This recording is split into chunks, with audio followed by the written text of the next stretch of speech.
It's 2026, so it's time to figure out which console should you actually buy, the PlayStation 5 or the Xbox Series X. It may be harder than it looks, so let's find out.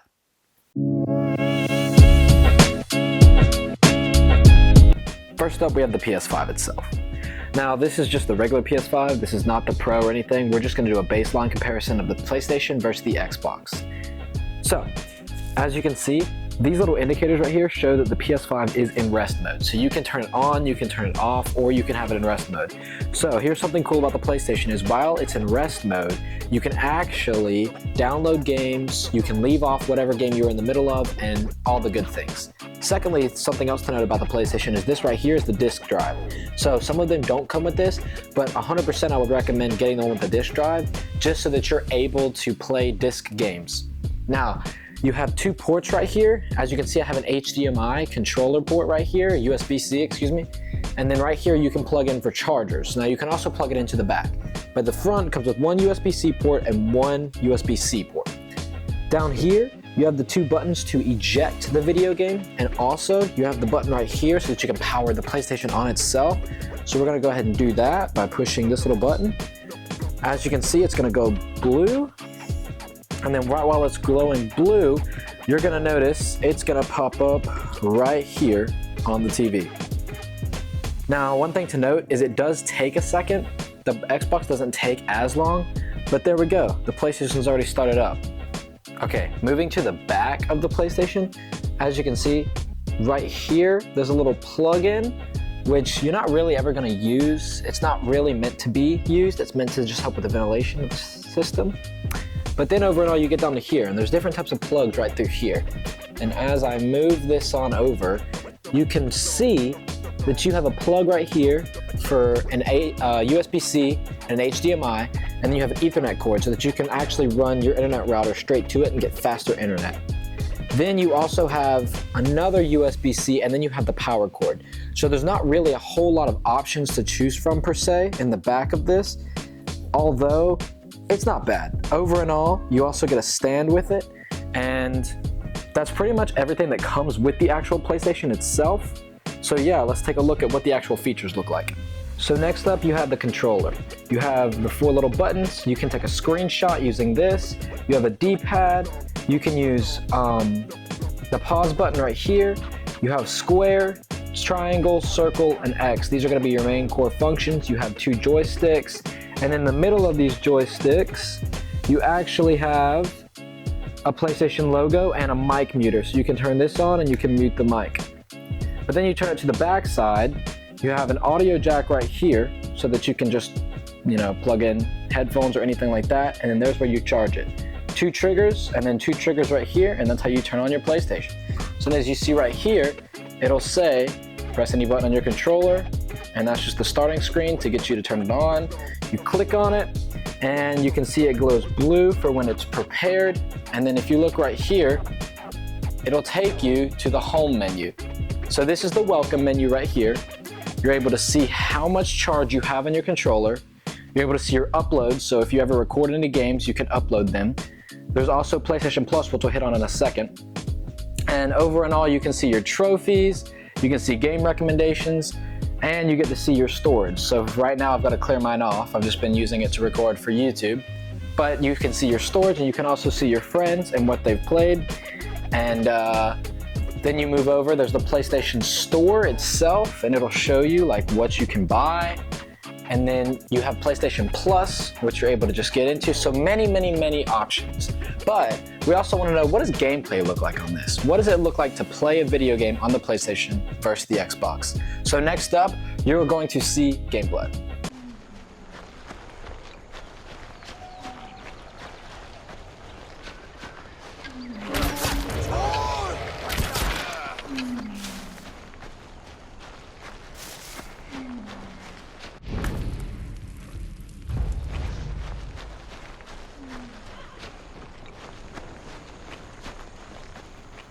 Okay, so next up is the Xbox. Now as you can see here, it comes with a disk drive. It also comes with a port right there to where you can just plug stuff in. It's got your power symbol on, but here's something cool to note. On mine, I have a cooling station on the top and on the bottom so that you're able to just get the ultimate cooling that you might need. But over and all, it's more of a box. Like as you can see right here, there's these like soft little foam pads to where you can lay it on its side if you want. So that's always a plus because the PlayStation doesn't have that. So when you lay the PlayStation on its side, it's not necessarily meant to be on its side. So therefore, like if you look, there is no soft pads over here on that. And it's just putting pressure on the actual box itself versus the Xbox actually has the soft pads. So that's just one thing to note. If you're looking for more of a flexibility, I would always go for the Xbox. Okay, but as you can see now, taking a look at the back, it has 4 ports back here, and there's your Ethernet cord right about there. So you can plug that in and get your Ethernet cable. But then as you continue to go up, you'll notice there's not really much else to it. Now obviously these 2 right here are used for the 2 cooling fans that I have, and so it's pretty much the same as the PlayStation. It doesn't have any more ports than the PlayStation does. The only difference is it's a little bit more flexible to have inside like a bookshelf case or a case similar to that. So if you're looking for something with more portability, the Xbox is going to be a little better. But if you're looking for something with a little bit more flash and design, the PlayStation is a lot better. So going off design wise, go with the PlayStation. Going off portability wise, go with the Xbox. But now let's get into the actual menu. Okay, so this is what the menu of the PlayStation looks like. As you can see, there's Xbox accessories, there's the store, you have your games right here, and then you can actually go up here and see the store, your settings, all kinds of just little goodies. But as you can see, the PlayStation layout is a little better than the Xbox one. We still have the time, and we do have the controller battery up there, which is quite nice, but it's still over and all just, it's not a good layout compared to the PlayStation. Another key thing to note about these consoles is, as you can see right there, that's my portable storage expansion for the PlayStation, but the Xbox actually has a port right there for the portable extension, so you can actually plug in one. And the reason they do that is because they sell their own, which is quite expensive. It's like $200 or $300 versus this one right here, which does the same exact thing with the same amount of storage, only being 60 to 80.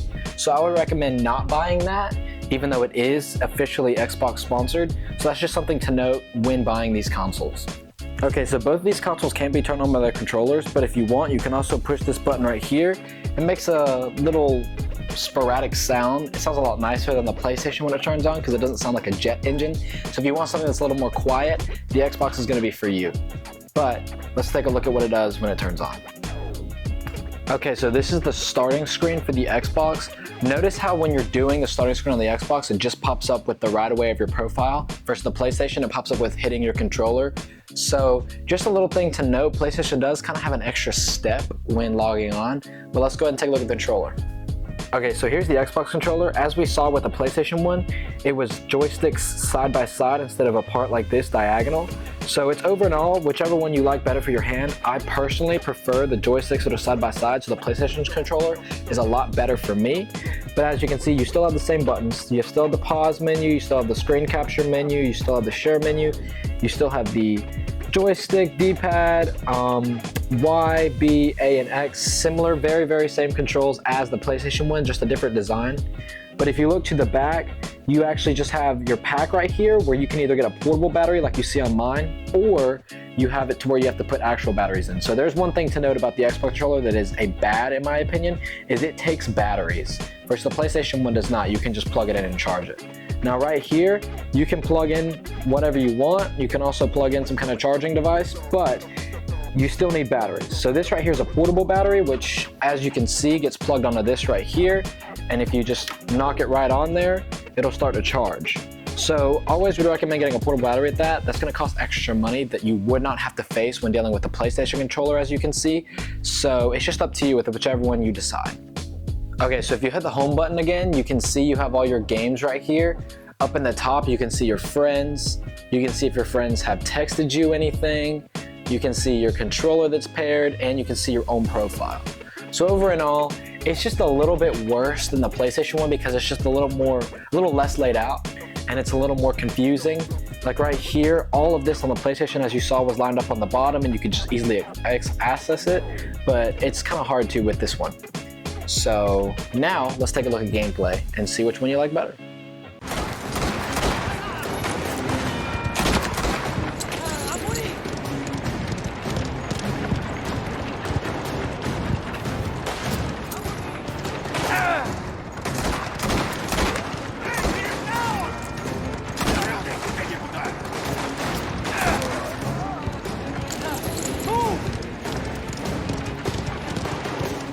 Okay, so now you've seen gameplay footage of both. You've seen what they both look like, but now let's talk about the price and let's talk about the difference in Game Pass versus PlayStation Plus. So the price is exactly the same. They're both going to be around $500. Not much difference between them. If you want a lower end, you can get the Series S on the Xbox or you can get the PS5 Slim. But overall, both of these absolute units are the same. However, here's something for you to note. For the Xbox, you're going to want to buy that if you want higher graphics, because the Xbox, as you could see through the clips, were higher graphics. Versus the PlayStation, you get more exclusive content. You can get different variety of games that you can't get on Xbox. You can get different variety of stuff. Like for instance, Batman Arkham Knight, which is a video game you can use. You can get a bunch of exclusive content on PlayStation that you just can't on Xbox. Now over and all, let's hit on what Game Pass and let's hit on what PlayStation Plus is and which one's better, or should you even get them at all. Between the two, Game Pass is the better option. If you want to spend about $100 or more, you're going to want to get Game Pass over PlayStation Plus. So if you're looking for a subscription-based thing, then I would go with the Xbox, because Game Pass gives you a variety of stuff and it allows you to try things out or delete things out that you don't want. Versus PlayStation Plus, there's 3 different tiers to it. There's Premium, there's Essential, and then there's the one in the middle that's just over and all just the catalog. So the catalog is what's home to most games that you get to play, but it's a very small variety, and most of them are just PlayStation 4 and PlayStation 4 and PlayStation 5 titles. Versus the Xbox, which has Xbox 360, Xbox One, and Xbox Series X games on there. So you can play games from all the way back to 2013, 2009, 2005 even. But with PlayStation, you don't get that luxury per se. So if you're looking to play all these old games that don't have remasters on them, you're going to want the Xbox over the PlayStation. But if you want more exclusive content and you want to be able to just play your games that you bought, you're not worried about a subscription service, you're not worried about old-timey games, you want to play the exact game that you want with all the content and all the cosmetics that you can get, period, you're going to want to go with the PlayStation. Now, what I will say is PlayStation offers a lot more free deals and a lot better deals than Xbox does, just because they have a lot more games that go on sale. That's how they get in their market. Now, I do want to clarify this. Xbox still offers great deals. It's just nowhere near the steep prices that PlayStation's able to give out. And that's also because PlayStation is owned by Sony, and through Sony, they're a little greedy in a sense, and they get to keep these things. So they get to keep their content exclusive, versus Microsoft, which owns Xbox, likes to release their content out, which is great. But here's one other thing that I will add. From personal experience, I have a couple of video games that I like to play that are very poorly optimized. Ark Survival Evolved is one of them. Here's something that I'll say about that. Ark and other games that are poorly optimized like that do not run well on the PlayStation whatsoever. It crashes very easily, it's not stabilized, it's very glitchy, and the graphics are terrible. So if you want to play a poorly optimized game like that, I would 1000% recommend the Xbox Series X, because it is the most powerful console on the market right now. Until the PlayStation 6 and the new Xbox releases, the Xbox Series X is always going to remain the powerhouse unit of consoles before you get into PCs. So if you want to play something that's poorly optimized or anything like that, PlayStation is not the way to go. Xbox all the way. So which console is the one that you should get? In my personal opinion, and just through the years of using both, I strongly would recommend PlayStation, just because I love the exclusive content on there, the exclusive games, and I love the way that they allow their customers to have steep deals instead of prices on their actual content itself, whether it's movies or games itself. Because yes, you can use movies on both of these.